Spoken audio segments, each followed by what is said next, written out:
Je voudrais vous faire réagir, Denis Péchanski, à ce que disait à l'instant Christophe, qui est toujours en ligne, notre auditeur de Rennes, qui avait assisté il y a 13 ans maintenant aux obsèques d'Ilan Halimi. Il nous parlait de cette société malade. Et en écho à son témoignage très fort, j'ai les mots d'Anne-Sophie. Rien de nouveau, les actes antisémites sont juste plus médiatisés, dit-elle, que ceux contre les édifices catholiques dernièrement. Ça pointe le fait qu'il y a bien des composantes très multiples dans l'antisémitisme version 2019, si j'ose dire, Denis Péchanski. Vous avez tout à fait raison. Alors le fait qu'il y ait effectivement d'autres actes de rejet de l'autre, on pourra y revenir parce que c'est important. Ouais. C'est jamais isolé ou rarement isolé. Oui. L'antisémitisme, c'est articulé avec d'autres formes de rejet. Mais en même temps, on a dans l'histoire différentes composantes qui émergent. Alors traditionnellement, on avait l'antijudéisme chrétien, dont on peut imaginer qu'il y a quelque chose derrière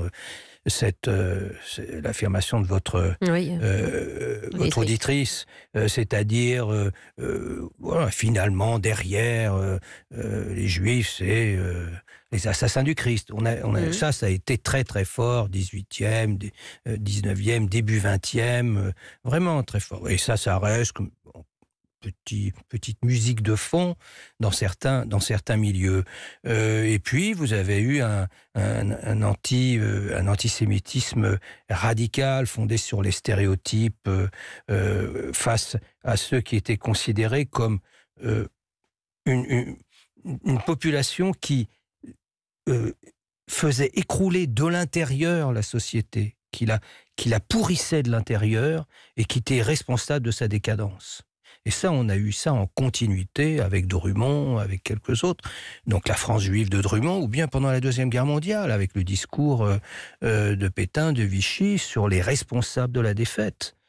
On va pas, évidemment, c'est pas les militaires, donc on va chercher d'autres. Et ceux qui sont responsables de la défaite, c'est ceux qui ont nourri le complot depuis la Révolution française. Ça, c'est une sorte de thématique traditionnelle de l'extrême droite, dont le juif, dont l'étranger, dont le franc-maçon. Donc là, vous avez quelque chose dont le communiste. Donc vous avez quelque chose là qui s'articule, qui articule les figures de l'autre. Et puis vous avez, depuis les années 60, avec le développement du mouvement palestinien, vous avez un antisémitisme qui a émergé à l'extrême gauche et qui maintenant a gagné au-delà de l'extrême gauche et que c'est une caractéristique de toute l'extrême gauche ou de toute la gauche, bien entendu, comme l'autre n'est pas caractéristique de toute la droite, mais qui a des conséquences.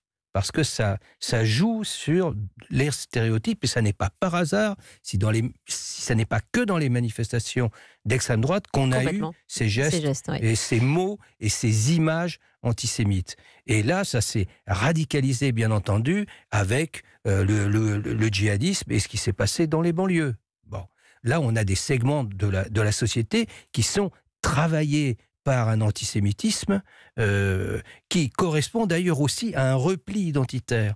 Et je me permets de revenir là-dessus parce que pour moi, c'est une clé. On vit une crise d'identité nationale dans la mesure où on a perdu la référence partagée aux valeurs issues de la Révolution française et relayées par la résistance. Bon.